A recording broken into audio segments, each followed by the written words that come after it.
After entering the 2023-24 NBA season with just one nationally televised game, the Indiana Pacers have flipped the narrative on its head, and the league has no choice but to take notice. With a remarkable postseason run that has catapulted them into the 2025 Eastern Conference Finals, the once overlooked franchise from the 25th largest media market in the United States now finds itself firmly entrenched in the NBA's primetime spotlight. If the pattern of national exposure holds, fans should brace themselves for a full season of Pacers basketball under the brightest lights in 2025-26. At the center of it all, Tyrese Haliburton, a rising superstar who has transformed Indiana from an afterthought into a legitimate Eastern Conference powerhouse. Back-to-back conference final appearances have come at the expense of two heavyweights. The fifth-seeded Milwaukee Bucks, led by a ferocious Giannis Antetokounmpo, and the Eastern Conference's regular season champions, the Cleveland Cavaliers. Both were dispatched by a Pacers squad that has been peaking at precisely the right time. And now they hold a 2-1 lead over the New York Knicks, a team many believed had the best shot to reach the finals after stunning the Celtics. And yet, if you're only now tuning into the Indiana Pacers' journey, you're not alone. It's understandable. This wasn't a team the casual observer had high on their watch list coming into the season. Early struggles, minimal national coverage, and key injuries all contributed to the perception that Indiana would be, at best, a middle-tier team fighting for playoff relevance. But the real story? It's one of resilience, strategic roster building, elite coaching, and a group of players whose chemistry has turned them into one of the most dangerous teams in basketball. The early season narrative was grim. Indiana started with 4 losses in their first 6 games, one of which was a humiliating 25-point blowout at Madison Square Garden, of all places. By early December, the Pacers were 10-15, sitting in 10th place in the East and spiraling. Injuries played their part. Haliburton, the face of the franchise, struggled with lingering issues from last season. Hamstring soreness, back spasms, and a general lack of explosiveness. The after-effects of a grueling playoff run and a Summer Olympic stint were evident. But it wasn't just Haliburton. Andrew Nembhard, the team's top perimeter defender and a crucial two-way guard, missed significant time with knee inflammation. Aaron Nesmith, perhaps their most versatile wing defender, was out for over 2 months. Backup guard Ben Shepherd was sidelined with an oblique strain. Even worse, both backup bigs, James Wiseman and Isaiah Jackson, suffered season-ending Achilles injuries in the span of a week. It was a team on the brink. But here's where great franchises separate themselves. President of Basketball Operations Kevin Pritchard didn't panic.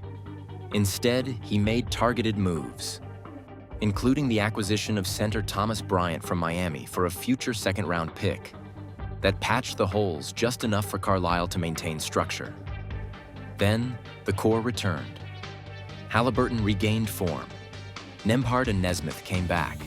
The chemistry started clicking, and from that December low point onward, Indiana ripped off a staggering 48-19 record, second only to the Oklahoma City Thunder in that span. That's a 59-win pace over 82 games. The numbers speak for themselves. And in the playoffs, they've only tightened the screws. This team isn't just explosive offensively, they're surgical. Indiana has averaged 119.5 points per 100 non-garbage time possessions across the first 2 rounds, dismantling both Milwaukee and Cleveland. There's been an absurd efficiency to their attack, driven not just by Haliburton's genius playmaking, but by a deep, balanced roster that shares the load. 5 players are averaging over 14 points per game this postseason. 8 are above 8.5. No one plays over 34 minutes per game. It's a democratic offense, one that wears opponents down with movement, ball sharing, and relentless pace. A major piece of that puzzle? Pascal Siakam, the former Raptors star, acquired in a blockbuster deal during the 2023-24 season, has become the steadying force this team needed. He's not just putting up numbers: 18.8 points, 6.2 rebounds, 3.1 assists, 58% shooting inside the arc, 44% from deep. He's doing it while elevating those around him. Siakam provides versatility, composure, and championship pedigree. Without him, Indiana's path would have likely ended weeks ago. And defensively, the transformation has been nothing short of remarkable. Last year, Indiana was a bottom-tier defense. Post-Siakam trade, they climbed into the low 20s, still nothing to brag about. But this year, they've soared to 13th overall in defensive efficiency. And if you start counting after December, once they got healthy, they sit at 7th. That's elite territory. That's championship caliber defense. So, what changed? Effort, commitment, structure. The Pacers went from one of the worst defensive rebounding teams to nearly league average. From fouling at historic rates to holding their own. And most notably, from a team that struggled to contain transition to one that leads the NBA in preventing fast break chances. But the real X factor? Pressure. No team presses more than Indiana, not even close. According to Synergy Sports, the Pacers deployed press defense more than anyone in the NBA, and that's only intensified in the postseason, where they've more than doubled the next highest playoff team in backcourt pressure. That's not accidental. Carlisle's crew sends waves of defenders. Nembhard, Nesmith, McConnell, face-guarding the opposing ball handler for 94 feet. Bigs help trap. Passing lanes are closed off. The point isn't always to force a turnover, though Indiana forces one on nearly 17% of press possessions, but to disrupt rhythm. Make them uncomfortable. Kill the clock. That disruption is real. Indiana's opponents shoot just over 51% when initiating offense with more than 15 seconds left. That drops to 41.2% when forced to shoot in the final 7 seconds of the shot clock. Translation? The press is working, and it's making every possession a grind. Carlisle has weaponized his roster's depth to do it. And it shows. This team runs, literally. They rank second in average distance covered per game on defense and first in average speed. It's a machine built on hustle, cohesion, and relentless pursuit of detail. It's exactly the kind of identity that wins in May and June.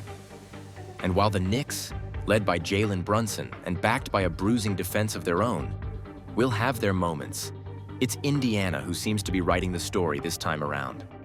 From overlooked to overachieving, from wounded to weaponized. The Pacers have arrived, and they're not sneaking up on anyone anymore. They might have lost Game 3, but for sure they are on track to win. Pascal Siakam didn't mince words after the Indiana Pacers let Game 3 slip right through their fingers. The forward called out his own team's identity crisis following a brutal 106-100 loss to the New York Knicks. "We stopped being us," Siakam admitted, via ESPN's Dave McMenamin. "We let them dictate the game, and we paid for it." And paid they did. The Pacers, once up 20 points in the first half, imploded like a house of cards, giving up a staggering 61-42 run in the second half. Karl Anthony Towns torched them with a 20-point fourth quarter, while Indiana's so-called high-octane offense looked anything but.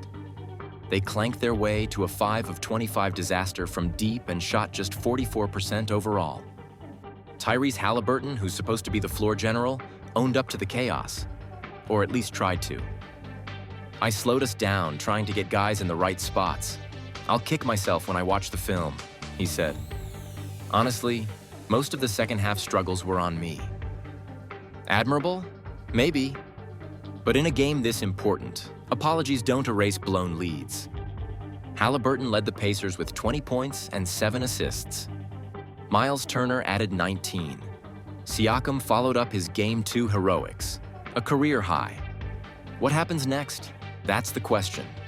If the Pacers manage to reach the finals, and possibly even win it, how will the NBA adapt to a team that breaks the mold of market size and star power, and instead wins with balance, buy-in, and a system that forces teams to play their worst basketball? Will Haliburton be vaulted into MVP conversations? Will Rick Carlisle finally get the full credit he deserves as one of the league's most adaptable and resilient coaches? More importantly, will this finally be the moment the NBA stops ignoring Indiana? Let us know your thoughts in the comments below. And while you're here, Click on the video appearing on your screen for more in-depth breakdowns of the most exciting team in the 2025 playoffs. Your Indiana Pacers.